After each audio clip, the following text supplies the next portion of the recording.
Oi, tudo bem com você? Bem-vindo ao canal Brasileirices e bem-vindo também ao Centro-Oeste do Brasil. Eu sou a Camila e essa é a nossa terceira videoaula da websérie sobre as 5 regiões do Brasil. Hoje a gente vai falar sobre o Centro-Oeste. Lá no Centro-Oeste é onde está a capital do Brasil, Brasília. E tenho certeza que você vai se surpreender com as paisagens, os lugares paradisíacos que existem lá no Centro-Oeste. Acho que vai ser uma surpresa para muitos de vocês, então já vai lá no Google Imagens e escreve pontos turísticos do Centro-Oeste e dá uma olhadinha lá que coisas lindas que vocês podem encontrar pelo Centro-Oeste do Brasil. Então, bora começar essa aula sobre o Centro-Oeste. Vamos lá?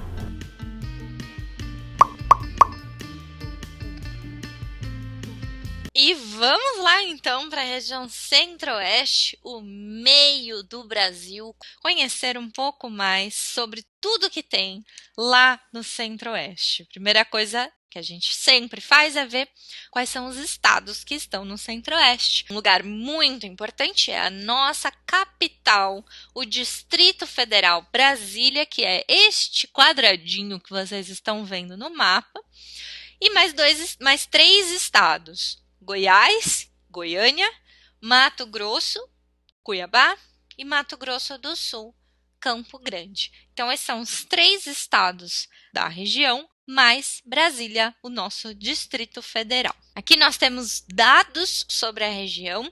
16 milhões de pessoas vivem ou viviam em 2019 na região. E, interessante, é a região menos populosa do Brasil. É onde menos tem gente. Você conhece alguém da região Centro-Oeste? Seria muito legal você conhecer, porque tem poucas pessoas no Brasil, então que legal se você conhece.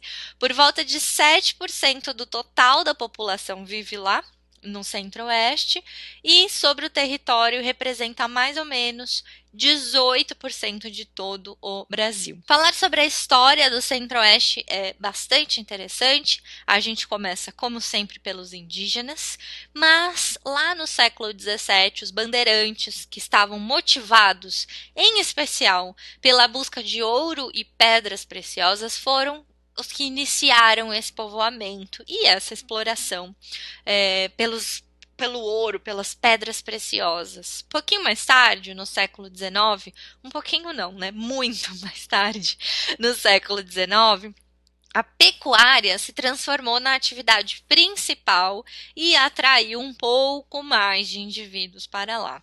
A pecuária ela era muito concentrada no sul do Brasil e aos poucos ela começa a subir.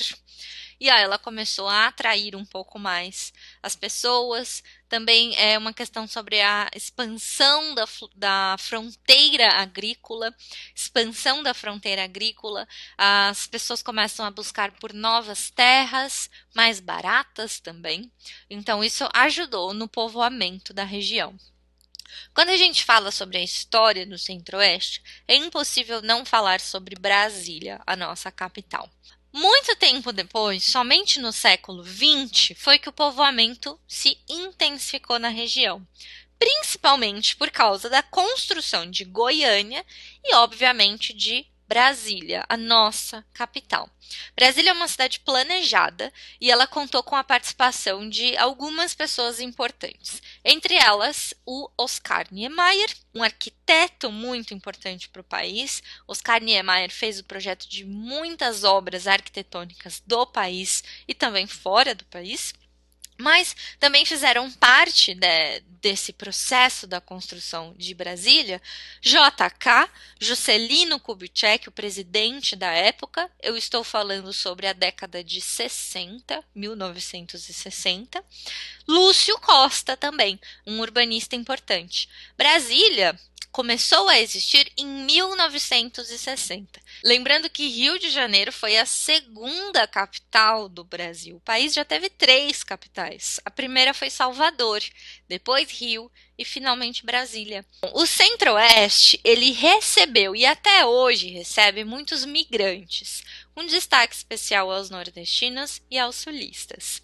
Os sulistas porque eles queriam expandir essa fronteira agrícola, povoar novos lugares, conhecer novas terras, também era mais barato.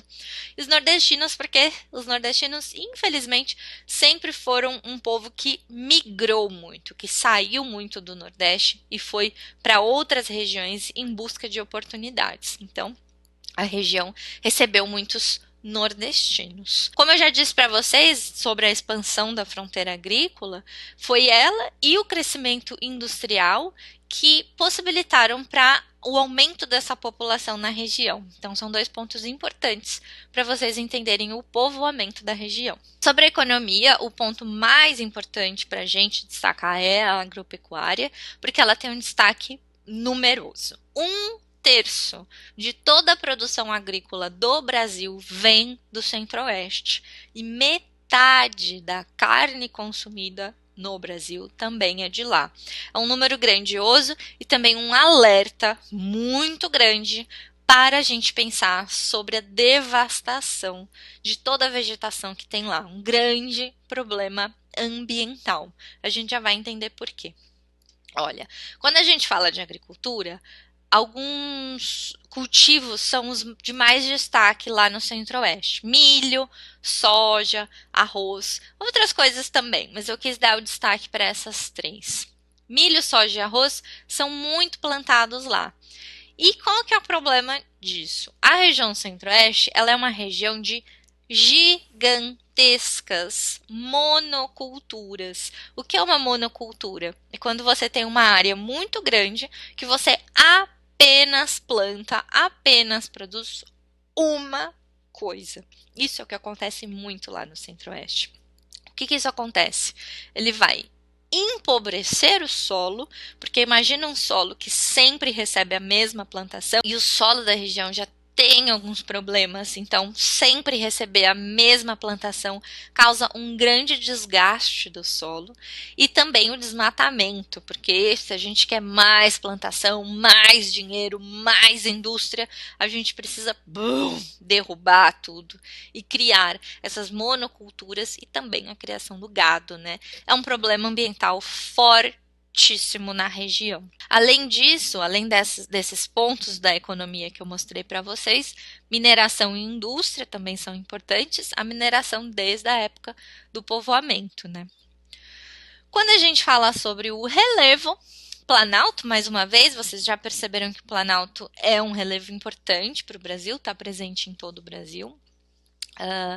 As altitudes são elevadas e lá nós vamos ter serras e também chapadas. Chapada é essa coisa linda que vocês estão vendo aqui atrás de mim, nessa imagem. Duas chapadas muito importantes na região, Chapada dos Guimarães e Chapada dos Veadeiros. Por favor, escrevam o nome dessas chapadas no Google Imagens, que vocês vão ter uma surpresa linda, porque é realmente um lugar maravilhoso que eu ainda não conheço, mas adoraria poder conhecer. A gente também fala sobre o Pantanal, que eu já vou mostrar para vocês o que é, onde é. Mas lá no Pantanal, que está presente no Mato Grosso do Sul e também nos nossos irmãos vizinhos, Paraguai e Bolívia, a maioria das áreas elas têm altitudes baixas e são inundáveis. Os rios, que tem muita água, muito rio na região, eles sobem na época das chuvas, então a região fica cheia de água, é lindo.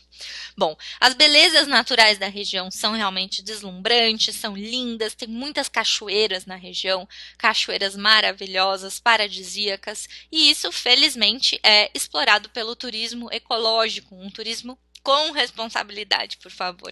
Vamos falar sobre o clima mais predominante em toda a região, sem dúvida alguma, é o tropical. Como eu adoraria estar nesse lugar da imagem. Olha que coisa linda, gente. Olha que lugar lindo. Bom, o Cerrado, a gente já vai falar um pouco mais sobre esse bioma daqui a pouquinho, mas é importante vocês saberem que na região do Cerrado, a estação chuvosa, ela vai mais ou menos de setembro a abril, e a estação seca, que acontece no inverno, de junho a agosto. e a temperatura média da região vai ser de 23 graus.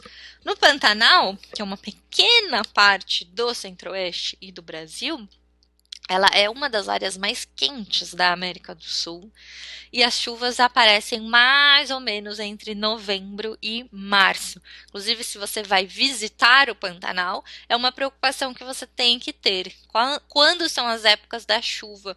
Para vocês irem quando tiver tudo cheio, que é mais bonito, cheio de água. No norte do Mato Grosso, lá já é praticamente a região norte já tem a Amazônia, né? O bioma da Amazônia, ele se estende não somente pelo norte, ele pega algumas regiões, alguns estados de outras regiões. Então lá o clima ele vai ser equatorial, algo mais próximo do que a gente vê no norte do país, na Amazônia. E nas regiões elevadas do Planalto Central, vai fazer mais frio. Então faz frio nesses lugares altos, faz frio na Chapada, tem que levar blusa. Sobre a vegetação, finalmente vamos então falar um pouco mais sobre o Cerrado, que é um bioma brasileiro considerado a savana com a maior biodiversidade do planeta. 14 estados têm cerrado, toda a região centro-oeste, um pouco do nordeste e também um pouco do sudeste tem cerrado. E, como a gente viu na aula 2 sobre o sudeste, o cerrado também é um hotspot, gente, os hotspots são essas regiões do planeta que possuem altíssima biodiversidade, mas que infelizmente estão sendo destruídas muito rapidamente. O Cerrado é uma dessas regiões. O Cerrado é tem essa grande ameaça, é um grande problema ambiental que o Brasil precisa enfrentar. O cerrado, ele tem uma vegetação baixa, os arbustos e árvores, eles vão ter os troncos mais retorcidos. Vocês podem procurar no Google mais imagens para entender como que são esses troncos. E eles são muito resistentes às secas, é uma região mais seca. E a incêndios. As árvores, elas são bem resistentes ao fogo.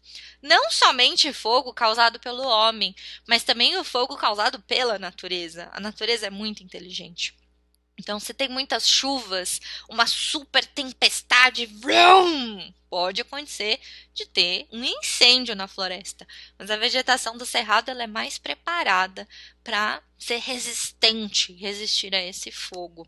Ela é muito adaptada para procurar água no subsolo, ela tem raízes profundas, a natureza é muito inteligente. O cerrado, como eu já disse, é o bioma que mais vem sendo devastado no Brasil, ele é o campeão de todos e é um desmatamento muito rápido. É diferente da Mata Atlântica que nós vimos na aula sobre o Sudeste. Na Mata Atlântica foi uma devastação que foi mais aos poucos, gradual, desde a época da colonização. O Cerrado, a coisa é mais rápida, porque ela é mais atual. Então, sem dúvida alguma, é uma preocupação.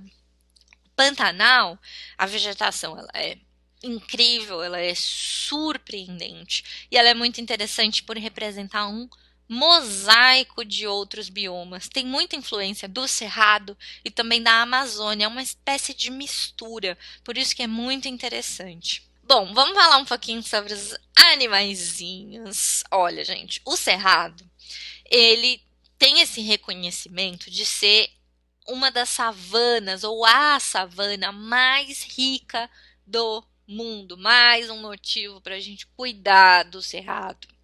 Existem por volta de 330 mil espécies de plantas e animais. Bom, muitos deles com risco de extinção.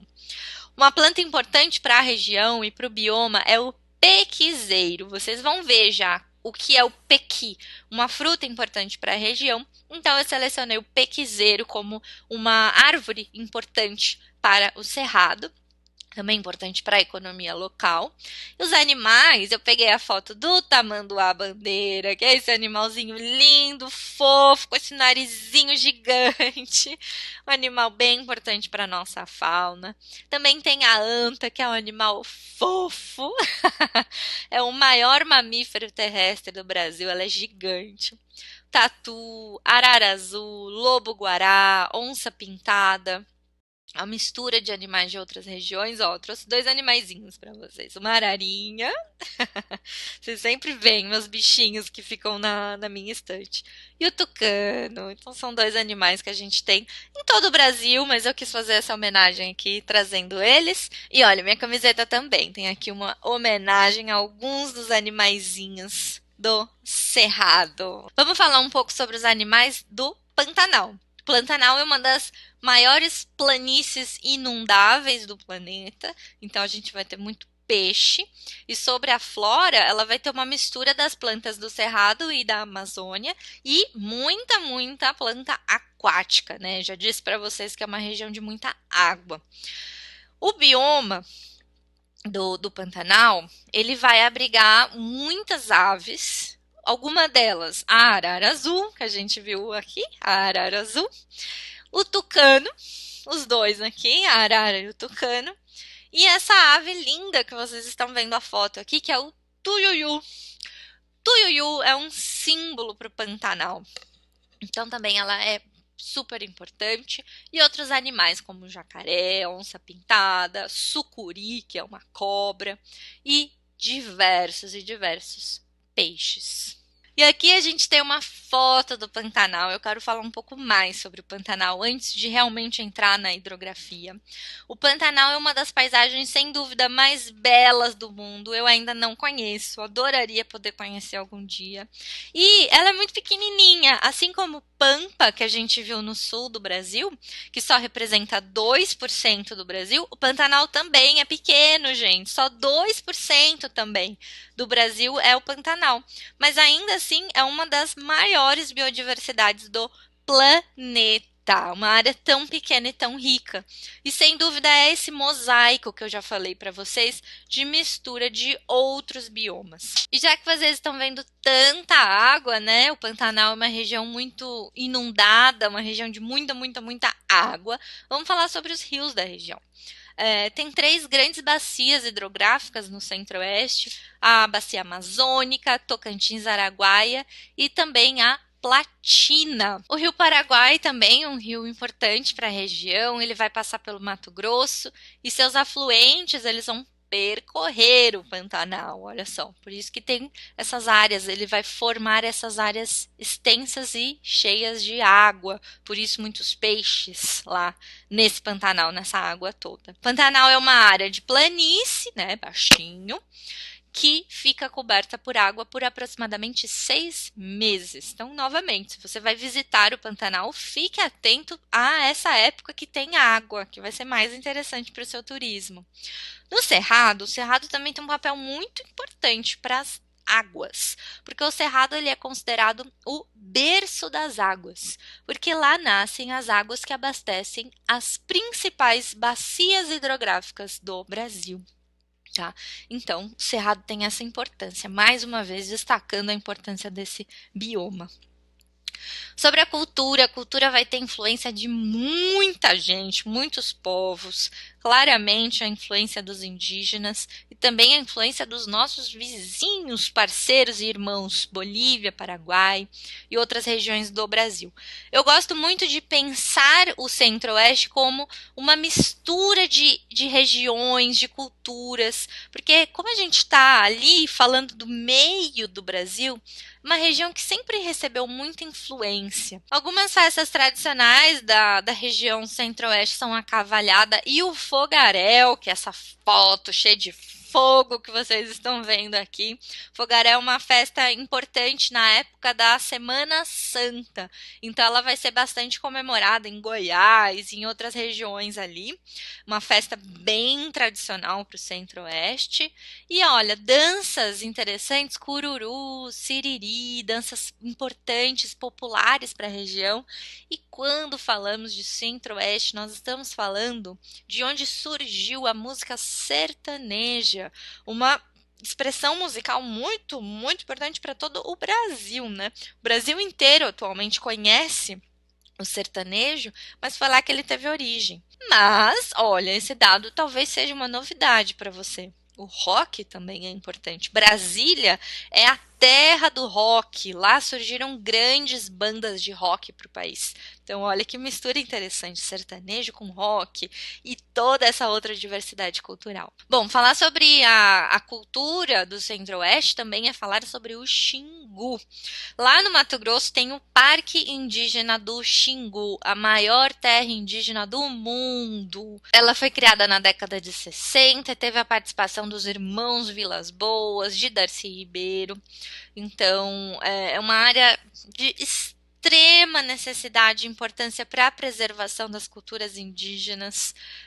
Lá no Xingu são faladas por volta de 15 línguas indígenas.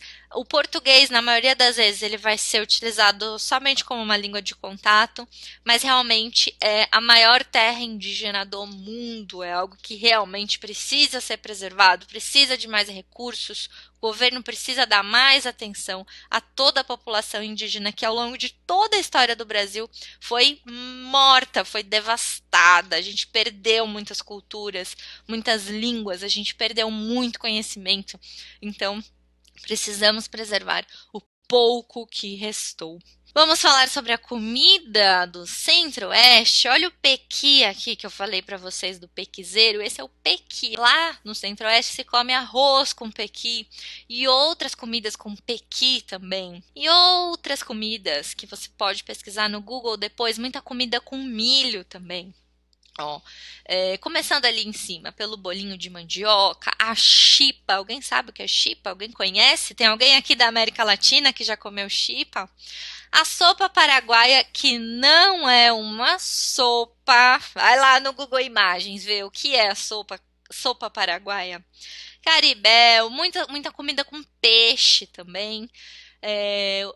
O pintado, pamonha, curau, são pratos à base de milho que a gente consome em todo o país, principalmente nas festas juninas. Lá a região produz muito milho, como vocês viram, então isso vai refletir na gastronomia local. E peixes de água doce, né? Uma região de muita água, então isso também está presente na gastronomia. Muitos pratos com peixes de água doce e os temperos super especiais retirados do cerrado, muita coisa diferente lá no Centro-Oeste. Vamos para os pontos turísticos. Mais uma vez, o meu grande desafio de selecionar apenas um lugar por estado. Ai, como é difícil, mas acho que eu consegui escolher bem. Bom, Brasília, né? Impossível não falar de Brasília. Aqui a gente tem o Palácio da Alvorada, que é a residência do presidente. Mas Brasília é uma cidade muito interessante para quem gosta de arquitetura. Uma cidade que tem bastante coisa para fazer. E falando então finalmente dos estados, a gente tem a Chapada dos Veadeiros. Aqui essa imagem é o Vale da Lua, fica em Goiás, um lugar muito turístico, muito visitado. A gente também tem a outra chapada, a Chapada dos Guimarães, no Mato Grosso. Adoraria poder conhecer e estar nesse lugar agora. Para finalizar, Mato Grosso do Sul tem esse lugar que chama Bonito. O nome da cidade é Bonito. E por que será que tem esse nome, né? Um lugar também bastante explorado pelo ecoturismo, super importante para a preservação da nossa biodiversidade e dá para fazer mergulho em Bonito e ver tudo que tem ali embaixo dessa água, os peixinhos. Então também é um lugar bem importante. Aqui estão as fontes que eu consultei para fazer essa aula para vocês. E também estão todas as fontes das imagens que eu utilizei nessa aula. Como foi a viagem? Aprendeu bastante? Se divertiu? Eu espero que sim. A aula não acabou. Essas foram as coisas que eu queria falar para vocês. Mas agora a gente vai ouvir o professor Vini. O Vini vai falar mais sobre a experiência dele em Brasília, porque o Vini é um autêntico brasiliense. Então vocês vão ouvir o que o Vini tem a dizer sobre Brasília, a nossa capital, como é a experiência dele com o DF, o nosso Distrito Federal. Vamos ouvir o Vini? Oi, gente, tudo bom? Eu sou o Vini, eu sou professor de português e eu nasci em Brasília. Então, isso quer dizer que eu nasci na região Centro-Oeste. Bom, como vocês sabem, o Brasil é um país muito grande, né? O Brasil tem 5 regiões. E talvez a região Centro-Oeste seja a região que a gente menos fale, apesar de ter a capital do Brasil, né? Que é Brasília. Muita gente pergunta, você é de Brasília? Você trabalha com política? Você é filho de político? Não, não trabalho com política. Em Brasília tem um aspecto cultural muito forte de artistas, atores, músicos e é considerada a capital do rock do Brasil. Um aspecto muito legal dessa região é a vegetação. A gente tem uma vegetação chamada cerrado, que é linda, linda. Tem muita cachoeira, muito cristal. Então, quando é fim de semana, o brasiliense não fala assim, vamos para a praia, porque a praia está muito longe. Não, vamos para Cachu, vamos para a cachoeira. E aí o brasiliense vai para a Chapada dos Veadeiros, passar o final de semana, relaxar e voltar para a cidade. Então, mas assim, a região Centro-Oeste não é só Brasília, não é só o Distrito Federal, né? Brasília fica dentro do estado de Goiás, que é um estado muito rico assim, em termos de culinária, em termos de música, né? Tudo isso que a gente escuta da música sertaneja vem de Goiás. Esses doces como doces e comidas como pamonha, curau, esses doces de festa junina são muito fortes em Goiás. E vizinho ao estado ali temos o Mato Grosso e o Mato Grosso do Sul. E essa região tem o Pantanal, que tem muitos animais, tem muitos rios, é uma região muito rica, muito linda. E é isso, eu acho que estudar um pouquinho essa região é interessante, porque não aparece tanto talvez nos livros, ou não tem tantos estrangeiros morando lá, no Mato Grosso, em Goiás. Em Brasília temos um pouquinho mais de estrangeiros por causa das embaixadas. Então, eu mesmo dei aula para muitos estrangeiros de embaixadas. Embaixador, diplomata, ou pessoas que foram estudar na Universidade de Brasília, a UNB, que é uma das maiores universidades do Brasil. Então, eu como brasiliense, recomendo vocês visitarem Brasília, que é linda, foi desenhada por um arquiteto famoso no mundo inteiro, chamado Oscar Niemeyer. Visitem, é uma cidade diferente de tudo que vocês já viram na vida de vocês, tá bom? Bom, se vocês quiserem mais informação, quiserem conversar, tirar dúvida, ter aula, vou passar meu contato aqui para vocês, tá? Um grande abraço e tudo de bom. E aí, gostou do depoimento do Vini? Vini, muito obrigada por ter aceitado esse convite de participar da região Centro-Oeste e de compartilhar todas essas impressões tão legais sobre Brasília. Uma coisa que eu achei incrível que o Vinícius falou é que lá em Brasília, quando as pessoas vão passar o fim de semana fora da cidade, elas não vão pra praia, afinal de contas a praia tá muito longe de Brasília, mas elas vão pra cachoeira, pra Cachu, como o Vini disse, e não é qualquer Cachu, eles vão pra Chapada dos Veadeiros. Você imagina passar um fim de semana na Chapada dos Veadeiros? Super básico, super tranquilo. Eu adoraria poder passar um fim de semana lá na Chapada, lá naquela beleza natural maravilhosa, do lado de um monte de cachoeira, água, natureza. Seria incrível. O que você achou do sotaque do Vini? É muito diferente do meu sotaque? Eu gosto muito do sotaque de Brasília porque, na minha opinião, é realmente uma mistura de várias regiões do Brasil. Isso também vai refletir nas expressões. Uma expressão que o Vini falou pra mim que é muito comum lá em Brasília é o véi. Véi, às vezes a gente também fala aqui em São Paulo. É como dizer cara, amigo. Então, ei, véi, beleza? Tudo bem, véi? Como é que você tá? Então, é um jeito diferente de dizer cara lá em Brasília. Eles utilizam muito essa expressão. Saber que Brasília também é a terra do rock é um dado bem legal, que talvez você ainda não soubesse disso. A minha banda de rock favorita é Legião Urbana. Você conhece alguma banda de rock do Brasil, de Brasília ou de outras regiões do Brasil? Comenta aqui pra mim, por favor. E foi isso, espero que você tenha aprendido bastante. Eu acho que o Centro-Oeste é uma das regiões que nós temos menos informações, especialmente para quem está fora do Brasil.